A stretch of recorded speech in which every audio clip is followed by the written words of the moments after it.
बात कर लेते हैं यूपी के बाराबंकी की, जहां उत्तर प्रदेश के मुख्यमंत्री योगी आदित्यनाथ आज बाराबंकी पहुंचे और बाराबंकी के फतेहपुर के भगौली में सरदार वल्लभ भाई पटेल के 150वीं जयंती समारोह पर आयोजित कार्यक्रम में शामिल हुए।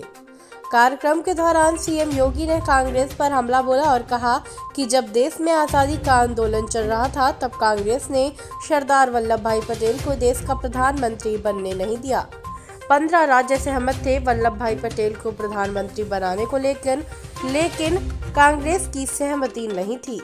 सीएम योगी ने कहा कि कुछ लोग वंदे मातरम का विरोध करते हैं, ऐसे लोग रहते तो भारत में है, खाते भारत का है, लेकिन राष्ट्रगीत का विरोध करते हैं। उनकी मंशा को हम समझ चुके हैं। उन्होंने कहा कि ब्रिटिश नहीं चाहते थे भारत एक हो, उनकी मंशा थी कि आपस में लड़कर भारत के टुकड़े टुकड़े हो जाए, लेकिन सरदार वल्लभ भाई पटेल ने 563 रियासतों को एक कर भारत को बांटने से बचा लिया।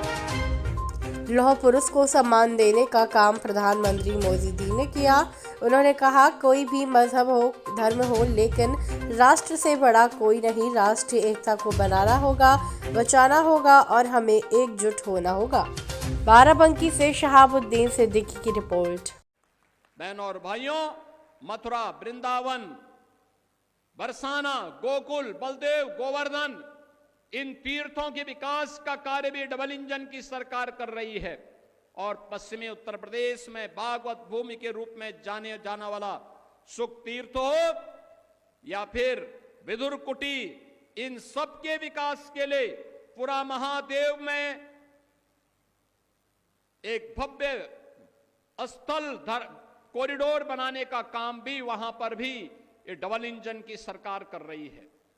आज उत्तर प्रदेश विरासत के सम्मान को भी आगे बढ़ा रही है और विकास के लिए भी पूरी प्रतिबद्धता के साथ कार्य करते हुए आगे बढ़ रही है। और बहनों और भाइयों, विरासत का सम्मान कैसे होना चाहिए? अगर महादेवा का विकास हो रहा है तो हॉकी के लिए अपना पूरा जीवन समर्पित करने वाले इस बाराबंकी के ही लाल केडी सिंह बाबू की हवेली को भी एक भव्य म्यूजियम के रूप में विकसित करने का काम यह भी हमारी सरकार यहां पर कर रही है। बहन और भाइयों, यही नहीं, इस धरती पर अनेक ऐसे महापुरुषों ने जन्म लिया है जिन्होंने देश की आजादी के लिए अपना पूरा का पूरा जीवन समर्पित भाव के साथ काम किया। और बाराबंकी के लिए अभी जीएसटी जो रिफॉर्म हुए हैं, खास तौर पर यहां के अन्नदाता किसानों के लिए, जो लोग यहां पे मेल्था का उत्पादन करते हैं, उनके लिए खुशखबरी कि जो सिंथेटिक मेल्था होता है उस पर तो जीएसटी आज भी 18% रहेगी, लेकिन अन्नदाता किसान जो उत्पादन करेंगे उस पे 18 से घटा करके 5% मात्र किया गया है जीएसटी, जिससे अन्नदाता किसान को लाभ हो सके। प्रधानमंत्री मोदी जी ने इस कार्य को आगे बढ़ाया है। जब हम स्वतंत्र भारत की बात करते हैं, हमें भूलना नहीं चाहिए कि ब्रिटिशर नहीं चाहते थे कि भारत एक रहे,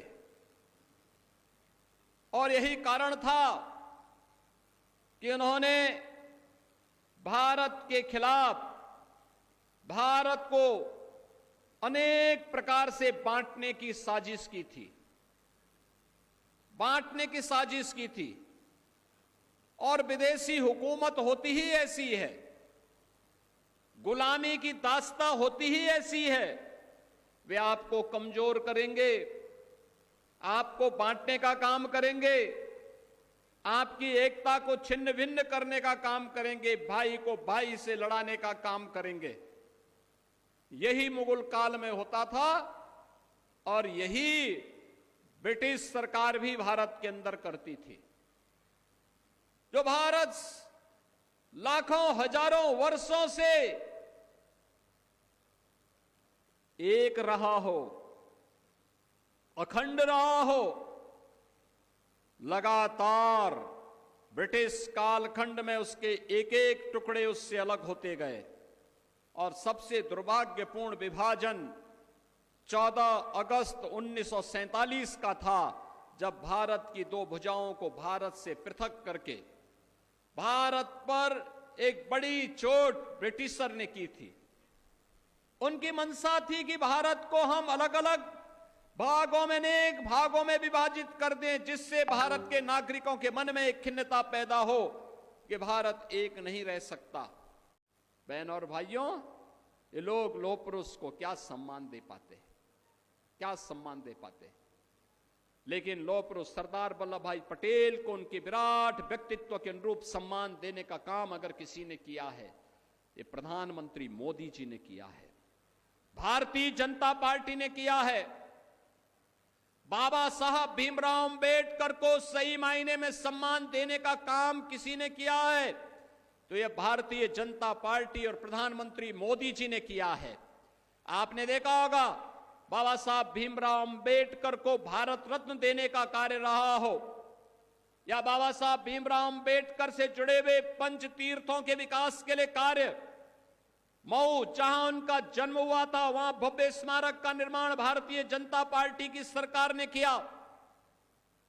बाबा साहब ने इंग्लैंड में उच्च शिक्षा जिस भवन में रह करके अर्जित की थी, उस भवन में जब ब्रिटिश सरकार उसको बेच रही थी तो भारत से प्रधानमंत्री मोदी जी ने टीम भेज करके उस भवन को खरीदा।